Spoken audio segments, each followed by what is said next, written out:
Bonjour à tous, j'espère que vous allez bien. Aujourd'hui je voulais faire une vidéo un peu plus rapide pour passer un peu de temps sur un album qui je pense est trop passé sous la table, trop passé à côté de beaucoup de gens et dont j'ai vu très peu de gens en parler. J'en parlais d'ailleurs avec des gens qui me disaient c'est vrai que la communauté de cet artiste n'est pas non plus énorme en France et puis cet album il est trop passé à côté. Bon après c'est en même temps un peu compréhensible, hein, l'artiste de toute façon vous l'avez vu dans le titre, là je fais le suspense, mais l'artiste est décédé depuis quand même quelques années. Mais aujourd'hui je voulais qu'on parle de l'excellent Balloon Rhythm de Mac Miller qui est je pense personnellement l'un de mes albums préférés de toute sa discographie tellement je le trouve incroyable.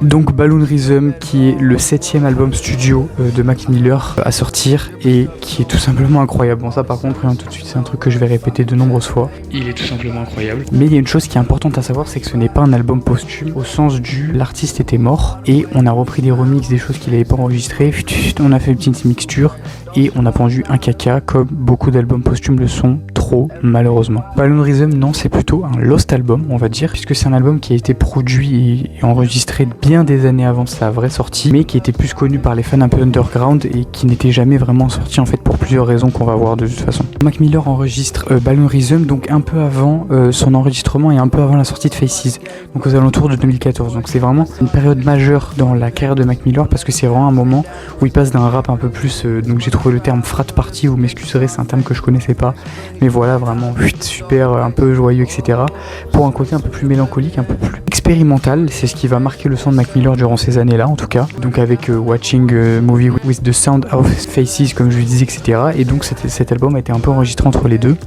mais qui sort donc 5 ans jour pour jour après la sortie de l'album posthume Circles qui est excellent, que j'ai aussi d'ailleurs et que j'adore. Et c'est un album qui est assez vraiment expérimental, c'est d'ailleurs pour ça qu'il a été laissé de côté, peut-être jugé trop expérimental pour ce moment-là. De toute façon Mac Miller l'avait dit quand il avait enregistré Faces qu'il n'était pas du tout sur terre à ce moment-là tellement sa prise de substance était incroyable, et c'était pareil pour cet album, hein. C'était un peu la même période et tout a été fait en une semaine quasiment, et en fait Mac Miller n'était pas revenu dessus après parce que l'album avait été laissé un peu de côté par le label parce que jugé trop expérimental, et c'est un album vraiment intimiste, un peu sombre, très personnel, que j'adore personnellement, avec un côté vraiment un peu jazzy etc, très psychédélique quand même. Et personnellement là où je préfère cet album c'est parce que je trouve qu'on a le côté de Faces mais de manière un peu plus digeste, dans le sens où Faces est une mixtape qui est très longue, qui est très bien, je dis pas le contraire, mais qui est très longue et qui est parfois un peu indigeste. Et sur Balloon Rhythm, ce qu'on a c'est vraiment un album concis, clair, etc. Donc il a utilisé quand même certaines musiques de Balloon Rhythm pour mettre dans Faces, mais cet album est quand même excellent et donc a quand même fini par sortir parce qu'il était déjà connu des fans depuis des années pour ceux qui connaissaient à cette époque. Moi personnellement j'écoutais pas Mac Miller avant qu'il décède malheureusement,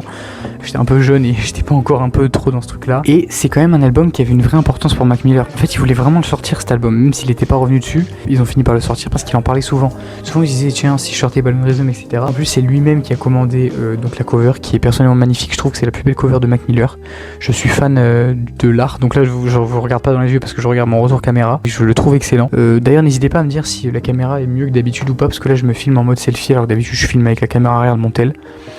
Peut-être c'est mieux, peut-être c'est moins bien, je sais pas du tout. Et l'album était vraiment important pour lui, il l'adorait et la cover est incroyable, en même temps on peut que le comprendre. Comme je disais, il y avait déjà des versions non officielles qui tournaient sur internet. Il parlait souvent de le sortir, donc pour les membres de la famille et pour les personnes proches de Mac Miller, c'était vraiment important de sortir cet album de version officielle d'une manière qui serait bien faite plutôt que des fois des trucs des fans, version MP4 un peu dégueulasse avec des petits remixes ou des trucs à la con. Et ça tenait vraiment à cœur aux proches de Mac Miller de sortir vraiment cet album de manière officielle pour perpétuer l'héritage de Mac Miller. Et c'est ça que je trouve super parce que c'est un album qui était dans les méandres de Mac Miller depuis des années et il a fini par sortir que maintenant.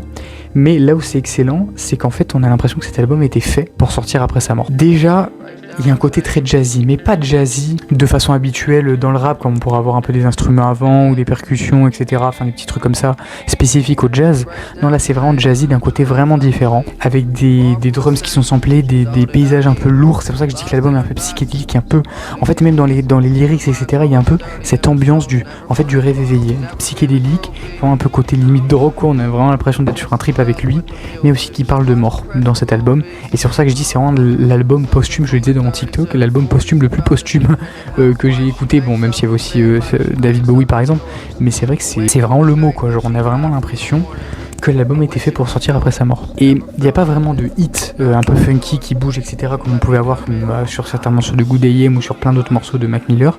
En fait, tout l'album a ce côté un peu expérimental et un peu sombre qui plane. En fait, c'est une atmosphère. L'album, en fait, il s'écoute en entier.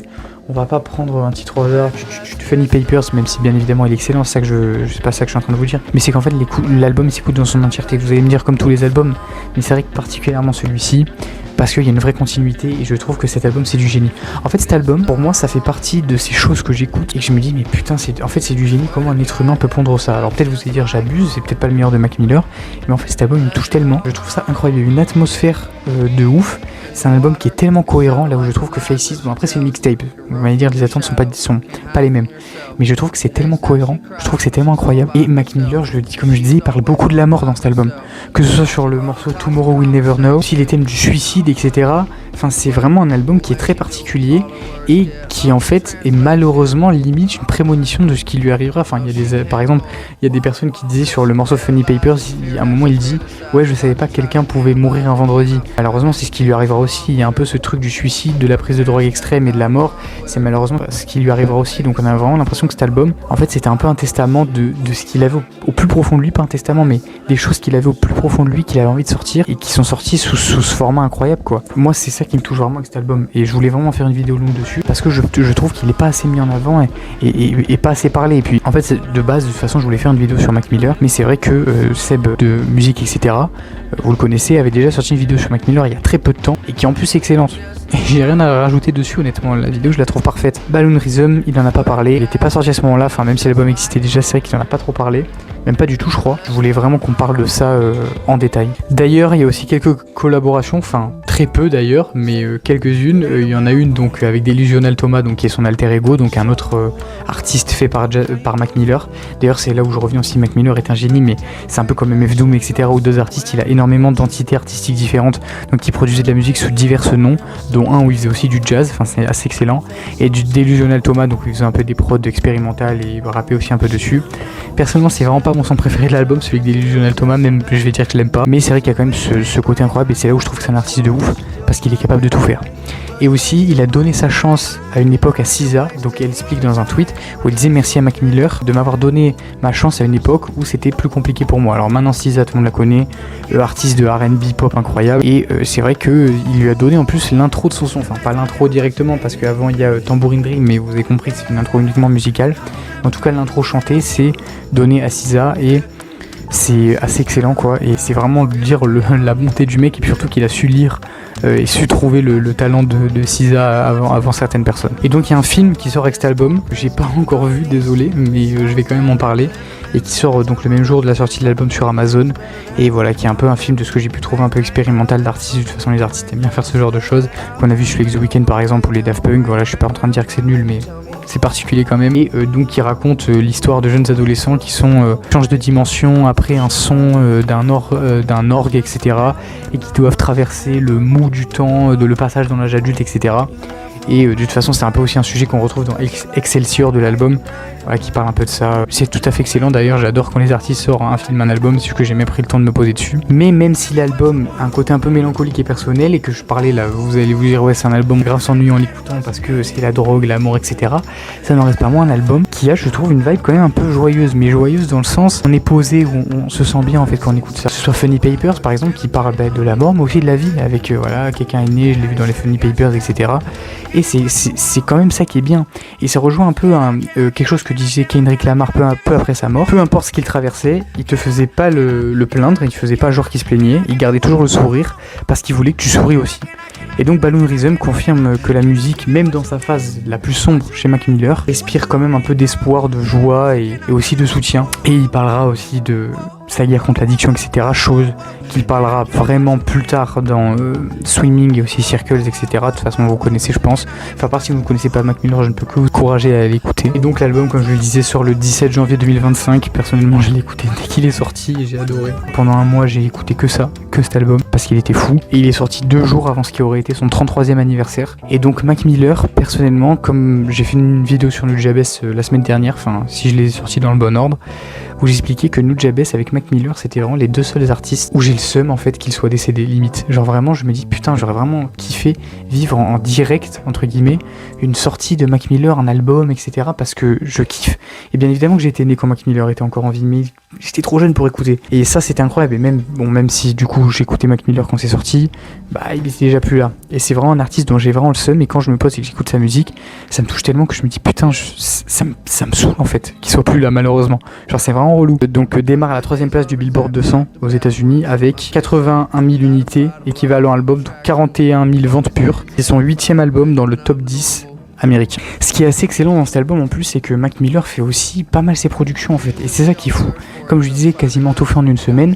En fait, quand on écoute ça, quand on écoute Faces, quand on écoute, attendez, je vous les sors, vous m'attendez 2 secondes s'il vous plaît, quand on écoute Swimming, quand on écoute Circles, quand on écoute, je sais plus comment il s'appelle, The Divine Feminine. Quand on écoute tout ça, on est transporté dans un univers à chaque fois. The Divine Feminine n'est pas du tout le même album que Good AM, qui n'est pas du tout le même que Circles, que j'adore, qui n'est pas du tout le même que Swimming, qui est son plus grand projet par certaines personnes et que moi j'adore aussi, qui n'est pas du tout le même que Balloon Reason, et qui n'est même lui pas le même que Faces. Même s'il a été enregistré un peu à la même période, on a vraiment un univers différent. En fait, dans le côté atmosphérique, psychédélique, les deux se ressemblent, mais les deux ne sont pas faits de la même manière.